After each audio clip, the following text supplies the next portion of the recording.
Le livre des Actes est le lien entre l'ancien et le nouvel Israël. Le point central de la transition de l'un à l'autre se trouve là. Il est intéressant qu'il se trouve dans le discours du martyr Étienne.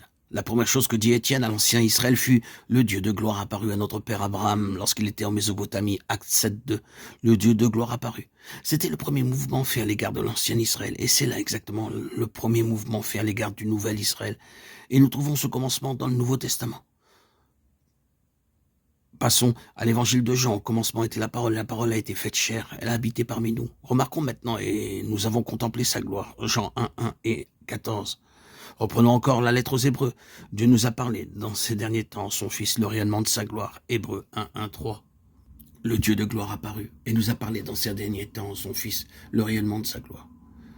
Ces paroles que nous avons dans le Nouveau Testament expliquent cela. Dieu est venu en Jésus-Christ et en lui est la gloire de Dieu. Et lorsque nous avons vu Jésus-Christ, nous sommes entrés en contact avec le Dieu de gloire, selon les paroles de la lettre aux Hébreux. Dieu nous a parlé en son Fils. Tous ceux qui savent que Jésus-Christ est entré dans leur vie savent réellement que Dieu est entré en eux. Ainsi Jean, après avoir dit que la parole a été faite chair et a habité parmi nous, dit « Et nous avons contemplé sa gloire, une gloire telle qu'est celle du Fils unique, venu d'auprès du Père. » Et qu'est-ce que la gloire? Jean continue et dit « Pleine de grâce et de vérité. » Nous voyons que dans le Nouveau Testament, la grâce et la gloire sont toujours unies. Si nous voulons savoir ce qu'est la gloire de Dieu, oui, elle est la grâce de Dieu. Et si nous voulons savoir ce qu'est la grâce de Dieu, elle réside dans la gloire de Dieu. C'est la gloire de Dieu que d'être rempli de grâce. Et lorsque nous connaissons la grâce de Dieu, oui, nous connaissons sa gloire. La gloire de Dieu se manifestera toujours dans la ligne de la grâce. C'est ainsi et à cause de la grâce que nous pourrons dire « Nous avons contemplé sa gloire ». Peut-être savons-nous que ce mot de gloire est l'un des mots les plus grands dans l'évangile de Jean. Si nous ne l'avons jamais fait, je vous conseille de relire l'évangile de Jean et de souligner ce mot.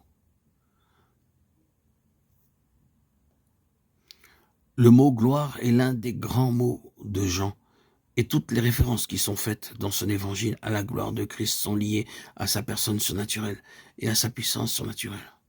Lorsque Jean écrivit « Nous avons contemplé sa gloire », c'était très longtemps après la venue et le départ du Seigneur Jésus. L'évangile de Jean est l'un des derniers livres du Nouveau Testament. Tous les autres apôtres étaient sans doute auprès du Seigneur. Lorsque Jean l'écrivit, il revoyait donc toute cette histoire et exprimait ses impressions en paroles, et tandis qu'il pensait au Seigneur. Jésus, à sa vie, à son œuvre, à son enseignement, et à tout ce qu'il avait vu de lui. Il résume tout par ces mots. Nous avons contemplé sa gloire.